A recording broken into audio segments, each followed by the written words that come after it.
Avec nous en direct de Rabat, Moustapha Sehimi, politologue et professeur de droit. Moustapha Sehimi, bonjour et merci d'avoir accepté notre invitation.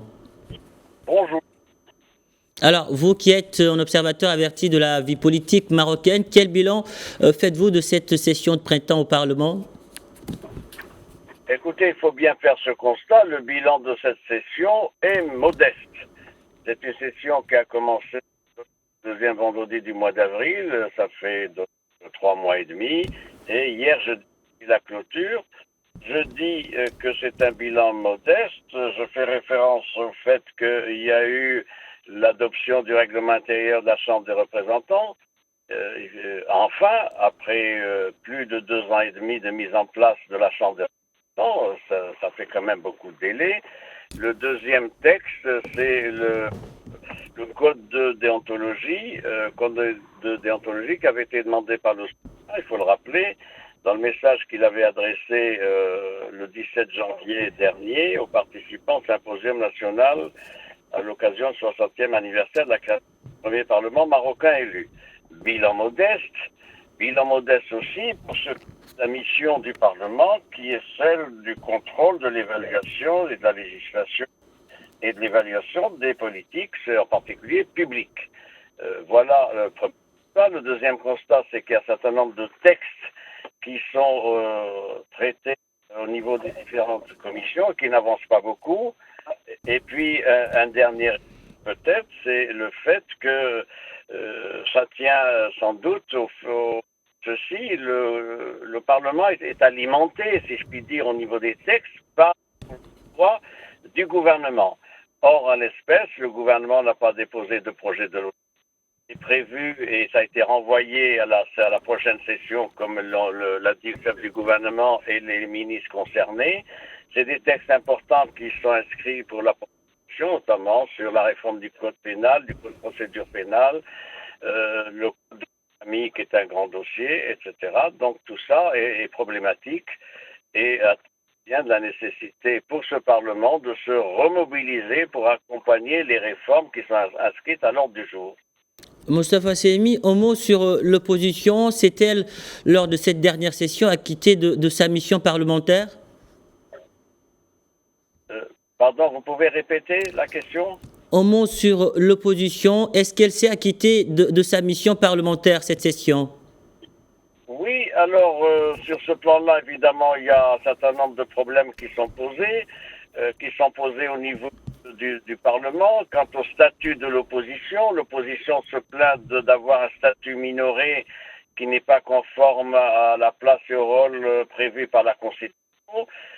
L'opposition se plaint également qu'il n'y ait pas suffisamment de dialogue avec le gouvernement et avec la majorité, et autant d'interrogations qui pèsent évidemment sur la qualité du travail parlementaire actuel.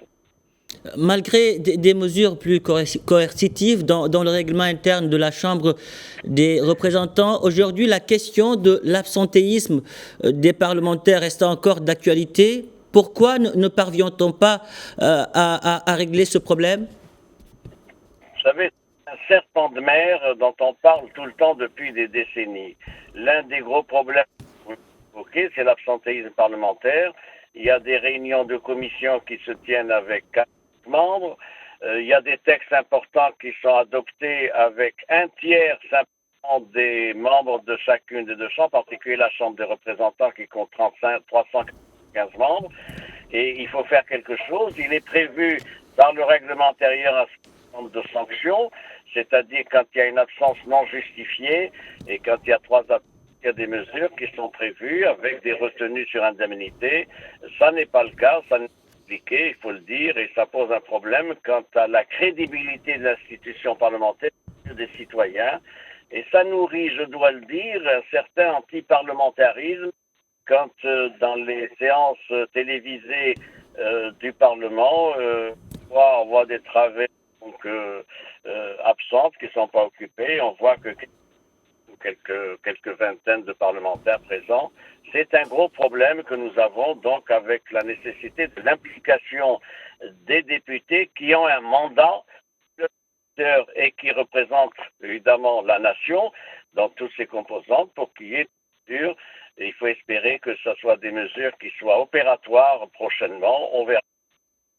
Vous l'avez évoqué il y a quelques instants, Moustapha Sehmi, quid de cet amendement du règlement intérieur visant à moraliser le travail parlementaire en vue de rétablir la confiance et la crédibilité dans le travail politique et institutionnel?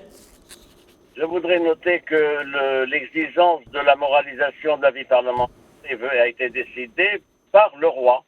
C'est dans le message royal dans la mise dernier que le souverain a appelé instamment les parlementaires à préparer, à élaborer de conduite parlementaire, des principes, une déontologie.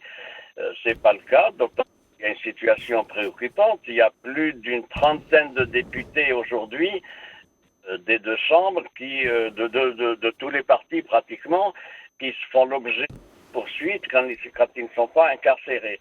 Évidemment, c'est une situation qui est intolérable pour la crédibilité de l'institution parlementaire. Il fallait y mettre fin et c'est une décision qui a poussé dans ce sens. On peut s'étonner que le Parlement n'ait pas décidé de lui-même de prendre sans attendre le message royal pour moraliser la vie parlementaire et régler un certain nombre de problèmes d'incompatibilité et éventuellement de déchéance des parlementaires.